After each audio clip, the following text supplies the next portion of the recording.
Hello, magandang araw! Another day na naman tayo, another vlog, a day in my life. Nandito po tayo, kakain na naman tayo. Dito tayo sa Applebee's. Ito ay isang masarap na restaurant dito sa Jumerica. Dito nag-aya ang aking bunso. Dito daw niya gustong kumain. Siyempre, alam nyo na ang order niya. Palagi naman. Ayan, magpalista muna tayo. Sabi mag-antay tayo ng 10 to 15 minutes. So, antay. O, eto na nga. Pagkalipas ng 15 minutes, eto na. Binigyan tayo ng upuan. Actually, not 15 minutes. I think 10 minutes una. 10 minutes lang inantay namin. O, binigyan kami ng menu.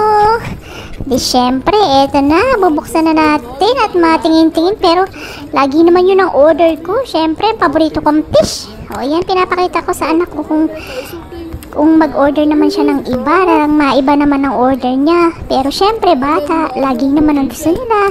Chicken tenders and fries, or nuggets, yung mga ganun. Ako naman, eto si salmon. Salmon with broccoli. And I want the Mexican rice, pero tignan nga natin. Ayan, dito pili-pili lang. Pili-pili. Kung gusto ng appetizer or ng soup, appetizer, something no. Mga gusto nyo yung appetizer. Ayan, sinasabihan ko yung asawa ko na kung gusto niya ng steak. Pero sabi ng asawa ko, masarap daw yung steak ko. Kaya bahay na lang ako mag-e-steak. Antayin na lang niya pag nagluto ko, steak. Pasaway. Yan, ewan ko, iba yata yung in-order niya dyan eh. Ayan ako, oh, eto na yung appetizer namin, yung chips. Parang chips and salsa, pero chips and white sauce yata yan. Ewan ko ba, nakalimutan ko yung pangalan niyan. Pero masarap talaga siya. Masarap yung sauce niya, kaya yun yung parang binabalik-balikan ko yung sauce niya. Tsaka yung chips niya, bagong luto. O, eto na nga, dumating na yung order namin. Sa akin pala yan. Ayan, salmon with mashed potato and broccoli. Ano? It's broccoli. Mali naman yung pronunciation ko. Sabi nila sa American slang daw, it's broccoli, not broccoli. Ayan naman sa aking anak. Ayan o. Chicken tenders and fries. Sinabi ko na sa inyo, yan ang paborito niya.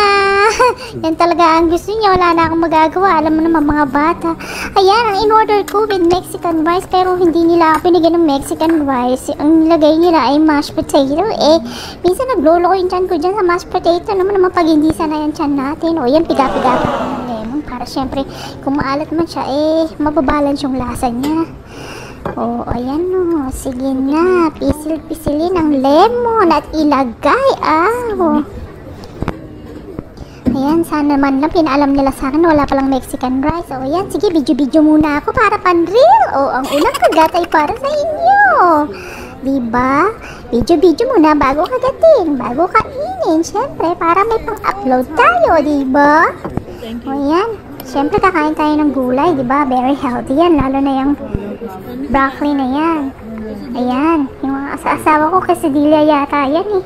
Hindi na laging niyang ino-order. Pareha silang magtatay. Yun. Yun lang yung gusto nilang palaging orderin. Ewan ko ba sa mga yan? Pero parang ako rin naman. Gusto ko lagi fish. Ay, nako. O, ayan. Masarap naman yung mashed potato nila. Masarap din. Kaya nga lang, syempre, pag hindi sana yung tiyan mo, diba? Minsan, alam mo na, nagbibigay sa'yo ng gas o kahit na ano pa yan. Pero syempre kakainin natin para hindi masayang. Yan, pero gusto ko yan yung gulay. At sarap talaga ng gulay. Parang nilaga lang siya o in-steam lang siya. Syempre, yung broccoli is fight for cancer yan. Kaya dapat lagi tayo kumain ng broccoli, mga green leafy vegetable. Diba, kailangan natin yan sa ating katawan. O yan, syempre, paawat ba yung anak ko? Di in-order pa ng dessert. Ayan, yung brownie with ice cream. Nakalimutan ko yung tawag dyan. Brownie overload ba yun? Something like that. Pero ang sarap niya talaga.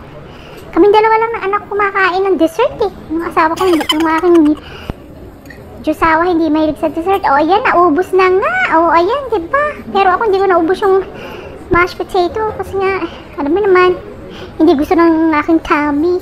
O, ayan, diba? Kitang-kita naman. Kasi nga, masarap. Di naubos. O, ayan.